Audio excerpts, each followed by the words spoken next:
I have a really sore throat, so bear with me here, but I think when the Pittsburgh Pirates owner Bob Nutting became owner of the franchise, I think he actually thought he was becoming a pirate.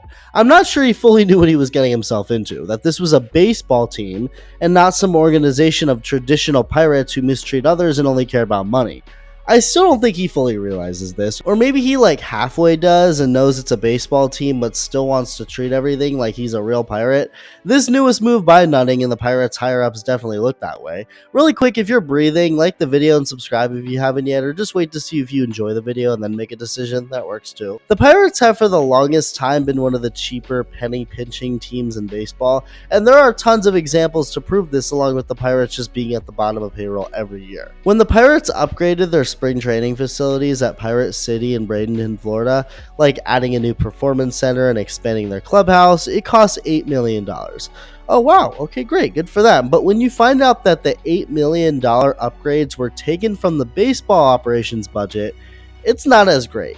The general manager at the time, Neil Huntington, had requested additional money from Nutting to cover this cost, only for Nutting to say screw you and take money from the Major League payroll, money that's supposed to go toward building a good roster to cover it. This was around the same time where Nutting stayed the cheap route instead of investing in a Pirates team that had made the postseason 3 years in a row and had a pretty good promising future in front of them that turned into nothing. A former unnamed instructor on the team even said that he'd been in some meetings where his jaw literally dropped because they had to wait a day to trade someone because it was going to save the team $30,000. And considering this is a $10 billion industry, that sounded a little weird, obviously. What is $30,000 gonna do? What, were you planning on putting that towards Shohei Ohtani? Well, the latest news involving the Pirates is just as evil, basically, but it's as personal and basically sick as possible, and just completely unnecessary. Rowdy Tellez, who's only 29 years old, by the way, never realized that, but this guy's been the Pirates' first baseman for the vast majority of this season, his first with the team. Tellez hasn't been great this year, but neither have the Pirates, and especially the majority of their offense, so he's fit right in. But with Tellez's contract specifically,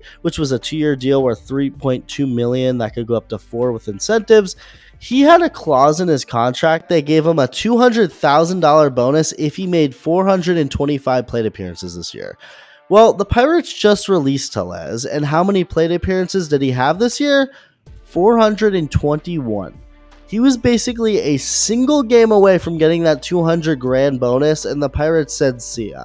The general manager, Ben Cherington, claimed the money had zero factor in the decision despite being aware of the situation. And according to manager Derek Shelton, the decision came down to when the minor league season ended and the younger guys getting there, and that being what factored into the decision most. I'm sorry, I have no evidence of this, but any person with a brain, so I'm sure most of you watching this, it's not very hard to see this as propaganda to cover the owner's ass or make this situation less awkward. The Pirates have been out of postseason contention for more than a month now. They made this move with 6 meaningless games left in the season. How on earth is this justified? The only way this makes sense is to save $200,000. Like, come on, they can't think we're that stupid to believe them, right? We're waiting for the young guys to come down? Really? If Tellez was, say, 20 plate appearances away from getting the bonus, okay, that's different. He was 4 away. 4! That's a single game away. 1 game is all it would have taken for him to get it. And you really want to say that it's about the young guys getting a chance to play in the last few meaningless games of the season? That's really going to make a difference to the Pirates and their future? You really can't deny that they did Tellez dirty here. There's no getting around it. It almost seems like it's some South Park or Family Guy joke, but no, it's real. He really was just 4 times up to the plate away from a money bonus, and that's when the Pirates pulled the trigger. I mean, they did it basically as close as they could without any guarantee he gets it, and then pulled the trigger to make sure he didn't get it. Wild. Let me know your thoughts, and thank you for watching.